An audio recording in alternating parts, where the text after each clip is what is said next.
اور ایسی کیفیت میں وہ کچھ کھا لیتا ہے یا پی لیتا ہے تو اس کا روزہ نہیں ٹوٹے گا۔ اور غلطی یہ ہے کہ اسے یاد ہے کہ آج میرا روزہ ہے اور غلطی سے ایک قطرہ بھی حلق سے نیچے اتر جاتا ہے تو اس وجہ سے اس کا روزہ ٹوٹ جاتا ہے۔ پھر ہم نے سماعت کیا تھا کہ اگر روزے کی حالت میں غسل فرض ہو جائے تو اس کا کیا حکم ہے، کہ اسے روزہ برقرار رکھنا ہے، روزہ بدستور قائم رہے گا، اور اس نے غسل کس انداز سے احتیاطوں کے ساتھ کرنا ہے۔ اور پھر یہ ہم نے سماعت کیا کہ گرد و غبار اگر خود اڑ کر جاتی ہے اور دھواں خود اگر ناک میں جاتا ہے تو اس سے روزے پر کوئی فرق نہیں پڑتا، لیکن اگر کوئی خود سونگھ کر گرد و غبار کو اپنے منہ میں لیتا ہے، ناک سے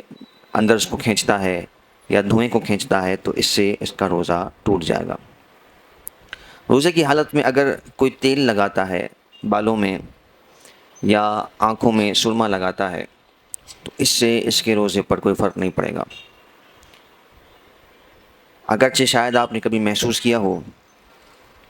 کہ ہمارے مساموں کے ذریعے سے یہ قطرات کا ذائقہ ہمارے حلق تک بھی پہنچتا ہے۔ جب گلا خشک ہو، آپ تجربہ کر کے دیکھیں کہ انسان جب بالوں میں تیل لگائے یا آنکھوں میں سرما لگائے تو اندرونی رگیں آپس میں ملتی ہیں تو اس کا کچھ نہ کچھ رنگ اور ذائقہ بھی حلق میں محسوس ہوتا ہے۔ جب گلا خشک ہو تو اس کا تجربہ کیا جا سکتا ہے، لیکن ایسی کیفیت میں روزے پر کوئی فرق نہیں پڑتا۔ روزہ جو ہے نہ تیل لگانے سے اور نہ ہی سرما لگانے سے ٹوٹتا ہے۔ اسی سے متصل اہم مسئلہ آنکھوں کے ڈراپس کے حوالے سے ہے،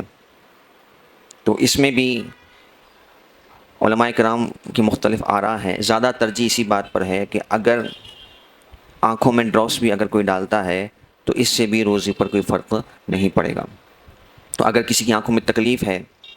تو اگر دو آپشن ہیں اس کے پاس کہ یا تو وہ دوائی کھائے یا پھر ڈراپس ڈالے، تو روزے کی حالت میں دوائی کھانے سے تو سب کے نزدیک روزہ ٹوٹ جائے گا۔ تو ایسی صورتحال میں اسے چاہیے کہ وہ ڈراپس کو استعمال کر لے تاکہ جمہور اور اکثر علماء کے نزدیک اس کا روزہ جو ہے وہ ڈراپس سے نہیں ٹوٹتا۔ اور جہاں بچنے کی گنجائش موجود ہو تو اس میں یہ ہے کہ انسان افطار کے بعد ڈال لے یا سحری کے وقت ڈال لے تاکہ احتیاط پر بھی عمل ہو سکے۔ یہی مسئلہ جو ہے وہ انجیکشن کے حوالے سے بھی ہے کہ علماء کرام کی مختلف آراء پائی جاتی ہیں۔ زیادہ ترجیح یہاں بھی اسی بات پر ہے کہ انجیکشن اگر لگایا تو اس سے روزہ نہیں ٹوٹتا، چاہے وہ کسی بھی طرح کا انجیکشن ہو۔ بعض انجیکشن ایسے ہوتے ہیں جو رگ میں لگتے ہیں، بعض ایسے ہوتے ہیں جو گوشت میں لگتے ہیں، تو ہر طرح کے انجیکشن جو ہے وہ ترجیحی آراء کے مطابق، ترجیحی اقوال کے مطابق ان سے روزہ نہیں ٹوٹتا۔ لیکن بہرحال ایک طبقہ علماء کا موجود ہے کہ جو منع فرماتا ہے۔ تو اس میں بھی ہم یہی عرض کرتے ہیں اور حکمت یہی ہے کہ انسان حتی الامکان بچنے کی کوشش کرے، لیکن جہاں دو صورتیں ہوں کہ دوائی کھانی ہے یا انجیکشن کھانا ہے اور انجیکشن نہیں کھائیں گے تو روزہ پورا نہیں ہوگا یا تکلیف ہے، تو ایسی صورتحال میں اگر کوئی انجیکشن لگاتا ہے تو اس کا روزہ نہیں ٹوٹے گا۔ روزے کی حالت میں اگر کہیں جسم سے خون نکلتا ہے، پرسوں ایک بھائی نے یہ سوال پوچھا تھا کہ زخم لگ جائے اور اگر خون نکلتا ہے تو خون نکلنے پر روزے پر کوئی اثر نہیں پڑتا، بلکہ اگر کوئی بلڈ سیمپل بھی دیتا ہے، خون ٹیسٹ کرواتا ہے اور اس کے لیے بھی خون اگر دینا پڑے یا باقاعدہ خون کی بوتلیں جو دی جاتی ہیں، تو اس حد تک بھی اگر کوئی خون اس کے جسم سے نکل جائے تب بھی روزے پر کوئی فرق نہیں پڑے گا۔ ہاں یہ اور بات ہے کہ ایسے افعال سے ممکن یہ ہے کہ اس کے روزے میں اسے تکلیف ہو، نکاہت ہو، کمزوری ہو، جس کی وجہ سے شاید روزہ پورا کرنا اس کے لیے مشکل ہو جائے، تو روزے میں جتنا ہو سکے ان کاموں سے محفوظ رہے۔ کہ اگر کمزوری اتنی لگ پڑی کہ روزہ پھر پورا کرنا مشکل ہو جائے تو یہ ایک علیحدہ آزمائش ہے۔ ایک مسئلہ اکثر لوگوں کو درپیش رہتا ہے کہ جب وہ وضو کر لیتے ہیں، کلی کر لیتے ہیں، تو منہ میں پانی کے قطرات انہیں محسوس ہوتے ہیں۔ اور اسی طرح ایک مسئلہ لوگ اکثر پوچھتے ہیں تھوک کے حوالے سے کہ بعض اوقات نماز میں بھی ہیں تھوک آتا رہتا ہے منہ میں، تو یاد رکھیے گا تھوک ہے، بلغم ہے، اگر وہ منہ کے اندر ہی ہے اور دوران نماز ہے آپ اس کو پھینک نہیں سکتے، تو اس سے اگر کوئی نکل لیتا ہے تو اس سے بھی کوئی روزے پر فرق نہیں پڑے گا۔ اگر نماز میں نہیں بھی ہیں، اپنے کام کاج میں مصروف ہیں، تب بھی اگر کوئی تھوک نکل لے، منہ کے اندر ہی تھوک اس نے نکل لیا اور بلغم ہے اس کو نکل لیا، تو اس سے روزے پر کوئی فرق نہیں پڑتا۔ میں کلی کے بعد پانی کی بات عرض کر رہا تھا کہ کلی کر لینے کے بعد آپ نے پانی اچھی طرح سے تھوک دیا اور اپنی طرف سے آپ مطمئن ہو گئے، اب منہ میں ٹھنڈک رہ جاتی ہے اور ایسا لگتا ہے پانی کچھ باقی ہے، تو اس تھوک کو بھی اگر نکل لیا اور وہ پانی کے قطرات بھی اگر پیٹ میں چلے جائیں تو اس سے بھی روزے پر کوئی فرق نہیں پڑے گا۔ میں پھر عرض کرتا ہوں کہ آپ نے اپنے طور پر پانی پھینک دیا سارا، منہ میں کوئی پانی نہیں ہے، اب ٹھنڈک جیسا منہ میں محسوس ہوتا ہے اور محسوس ایسا ہوتا ہے کہ یہ شاید پانی ہے، لوگ بار بار تھوکتے رہتے ہیں وضو کے بعد، تو اس کی حاجت نہیں ہے۔ اگر یہ تھوک منہ میں اتر جاتا ہے یا یہ پانی کی ٹھنڈک جو آپ کو محسوس ہوتی ہے اور ایسا لگ رہا ہے کہ یہ پانی ہے، تو اس کے اتر جانے سے روزے پر کوئی فرق نہیں پڑے گا، جبکہ آپ سارا پانی جو ہے وہ تھوک چکے ہیں۔ تو یہ تری جو ہے وہ اس سے روزے پر کوئی فرق نہیں پڑتا۔ روزے میں اگر قے آ جاتی ہے، وامٹنگ ہو جاتی ہے، تو اس صورت میں جو ہے وہ روزے پر فرق نہیں پڑتا۔ صرف ایک صورت ایسی ہے کہ اس میں جو ہے وہ روزہ الٹی سے وامٹنگ سے ٹوٹتا ہے، باقی جتنی بھی صورتیں اس کی آپ بنا لیں اس میں روزہ نہیں ٹوٹے گا۔ ایک صورت کیا بنتی ہے، اور وہ بالکل شاذ و نادر ہے، ایکسیپشنل ہے، ایسا ہوتا نہیں ہے، ایسا کوئی کرے گا نہیں جان بوجھ کر۔ اس کی صورت فقہائے کرام نے یہ بیان فرمائی ہے کہ کوئی شخص جان بوجھ کر خود اپنے حلق میں انگلی ڈالے اور اتنی الٹی اتنی قے وامٹنگ آئے جسے منہ بھر قے کہتے ہیں، یعنی جسے روکا نہ جا سکے، فوراً ہی وہ باہر آ جائے، تو ایسے کیس میں اس کا روزہ جو ہے وہ ٹوٹ جائے گا۔ خود الٹی کی اپنی انٹینشن سے کچھ اس نے انگلی وغیرہ ڈالی، اس کی آپ فرضی صورت یہ بنا سکتے ہیں کہ گلے میں کوئی چیز اٹک جاتی ہے، سانس رک جاتا ہے، چوکنگ ہو جاتی ہے، تو ایسی صورتحال میں اس نے اگر ایسا کوئی عمل کیا کہ جان بوجھ کے خود کوئی چیز اندر منہ میں داخل کی تاکہ وامٹنگ ہو جائے، اور اتنی وامٹنگ ہوئی کہ منہ بھر قے ہے، یعنی جس کو جو ہے وہ برداشت نہیں کیا جا سکتا، روکا نہیں جا سکتا، تو ایسی صورتحال میں صرف روزہ ٹوٹتا ہے۔ باقی خود بخود الٹی آ جائے، تھوڑی ہو، کم ہو، زیادہ ہو، اس سے روزے پر کوئی فرق نہیں پڑتا۔ لیکن اس میں یہ احتیاط کی جائے کہ جو ذرات اناج کے منہ میں آئے ہیں اس سے وہ دوبارہ نہ نکلے، اسے جو ہے وہ تھوک دیا جائے تاکہ روزہ محفوظ رہ سکے۔ ایک اور مسئلہ میں نے گزشتہ درس میں بھی عرض کیا تھا وضو میں ناپاکی کے حوالے سے، کہ اگر کوئی شخص ناپاک ہے تو ایک بات مزید اس کو واضح کر لیجئے، میں نے گزشتہ درس میں بھی عرض کیا تھا کہ ناپاکی میں اور روزے میں آپس میں کوئی ٹکراؤ نہیں، تضاد نہیں ہے۔ اگرچہ ناپاک رہنا عام حالات میں بھی انتہائی ناپسندیدہ ہے، اور حدیث مبارکہ میں ہے کہ جس شخص پر غسل فرض ہو وہ غسل نہیں کرتا تو ایسے گھر میں رحمت کے فرشتے نہیں آتے۔ تین چیزوں کا حضور نے ذکر فرمایا، ایک تصویر کا، ایک کتے کا، اور ایک جنبی شخص کا، ناپاک شخص کا، کہ جس گھر میں ہو اس میں رحمت کے فرشتے نہیں آتے۔ تو ناپاک شخص ویسے بھی جان بوجھ کے غسل میں تاخیر کرنا یہ ناپسندیدہ ہے اور رحمت سے دوری ہے، محرومی ہے۔ لیکن ہم صرف شرعی مسئلہ سمجھ رہے ہیں کہ شرعی مسئلہ کیا ہے، روزے میں اور ناپاکی میں کوئی تضاد نہیں ہے۔ یعنی اگر کوئی شخص روزے کی حالت میں اگر خود بخود اس پر نیند میں غسل فرض ہو جاتا ہے تو اس سے اس کے روزے پر کوئی فرق نہیں پڑتا، بھلے ہی وہ کتنے ہی گھنٹوں اسی کیفیت میں رہے،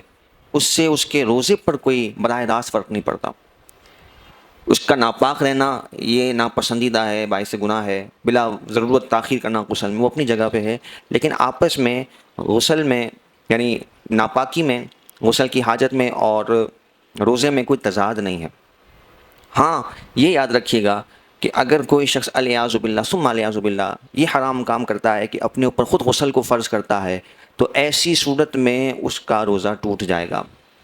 تو یہ ویسے ہی حرام کام ہے، نبی پاک علیہ السلام نے اس کی سخت مذمت فرمائی، اور میڈیکلی بھی اس کے نقصان بے پناہ ہیں۔ لیکن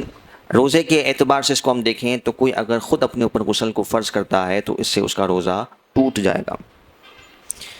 پھر بعض لوگوں کو دانتوں میں خون کے مسائل ہوتے ہیں، خون آنے کی تکلیف ہوتی ہے، تو اس میں یہ ہے کہ اگر اس خون کا ذائقہ بھی منہ میں محسوس ہوتا ہے اور وہ حلق سے نیچے نہیں اترتا تو اس سے روزے پر کوئی فرق نہیں پڑتا۔ یعنی آپ کو جیسے فیل ہوا آپ نے فوراً کلی کر لی، اس خون کو تھوک دیا، تو اس سے روزے پر کوئی فرق نہیں پڑتا. اور اگر وہ خون کسی نے نگل لیا اور اس خون کا ذائقہ حلق میں اسے محسوس ہو رہا ہے تو پھر اس سے اس کا روزہ جو ہے وہ ٹوٹ جائے گا. یہی کیفیت جو ہے وہ نیند میں بھی ہے. یعنی یہ بڑا باریک مسئلہ ہے کہ اگر کوئی شخص نیند میں ہے اور حالت نیند میں اس کے دانتوں سے یا مسوڑوں سے خون رستا رہا اور وہ اس کے حلق سے نیچے اتر گیا، اور جب وہ بیدار ہوا، اس نے جب تھوکا، روزے کی حالت میں وہ تھا، تو اب اسے حلق میں ذائقہ بھی محسوس ہو رہا ہے، تو ایسی کیفیت میں اگرچہ وہ گناہ گار نہیں ہوگا لیکن اس کا روزہ جو ہے وہ ٹوٹ چکا ہے، کیونکہ اس کا اختیار میں نہیں ہے، وہ سویا ہوا تھا، تو وہ گناہ گار اس پہ نہیں ہوگا، غلطی اس کی نہیں ہے، لیکن ایسا کرنے سے اس کا روزہ جو ہے وہ ٹوٹ جائے گا. ایک اور بات میں آپ کو عرض کروں کہ جتنی بھی وہ صورتیں ہیں کہ جن میں روزہ ٹوٹ جاتا ہے، تو اس میں شرعی حکم یہ ہے کہ ہم نے الیاذ باللہ اگر خدا نخواستہ کوئی ایسی غلطی ہو جاتی جس سے روزہ ٹوٹ گیا، تو اب باقی پورا دن جو ہے وہ ایسا نہیں کہ چھٹی ہو گئی اور اب کھاتے پیتے رہیں، یہ غلطی تو ہو گئی، روزہ ٹوٹ گیا، بلکہ اب سارا دن جو ہے وہ اسے روزے کی حالت میں روزے داروں کی طرح سے ہی گزارنا ہے. صرف ایک صورت ایکسیپشنل ہے اس خاتون کی جو اپنے مخصوص ایام میں ہے. تو ہم سب جانتے ہیں کہ ایسی خاتون پر روزے نہیں ہوتے، بعد میں اس نے قضا کرنی ہوتی ہے. تو اب ایسی خاتون کے لیے اجازت ہے کہ اگر وہ چاہے تو تنہائی میں کچھ کھانا پینا کرنا چاہے تو وہ کر سکتی ہے، اس میں کوئی حرج نہیں ہے. خواتین اگر اپنے مخصوص ایام میں اگر کچھ کھانا پینا کرنا چاہیں روزے کی حالت میں تو تنہائی میں وہ کر لیں، اس میں کوئی حرج نہیں ہے. لیکن باقی تمام صورتوں میں کہ جہاں کسی غلطی کی وجہ سے ہمارا روزہ ٹوٹ جاتا ہے، تو ایسی صورتحال میں پورا دن روزے داروں کی طرح ہی گزارنا ہوگا. ایسا نہیں ہے کہ وہ کھاتا پیتا رہے، کیونکہ رمضان کا اپنا تقدس ہے، احترام ہے، تو اس احترام کو ملحوظ رکھتے ہوئے کھانے پینے کی اس کو اجازت نہیں دی جائے گی. اور پھر دوسرا بھی پہلو یہ بھی ہے کہ اگر وہ سب کے سامنے کھا پی رہا ہے تو ایک اس کے لیے بدگمانی بھی آئے گی کہ اس نے جان بوجھ کے روزے کو چھوڑا ہوا ہے، اور شریعت مطہرہ اس چیز کو بھی پسند نہیں کرتی. روزے میں اگر کان میں قطرے وغیرہ ڈالتا ہے، بام لگاتا ہے، تو اس میں بھی کوئی روزے پر فرق نہیں پڑتا، تو اس میں بھی کوئی حرج نہیں ہے. اگر بام وغیرہ لگاتے ہیں تو اس سے روزہ نہیں ٹوٹتا. پھر روزے میں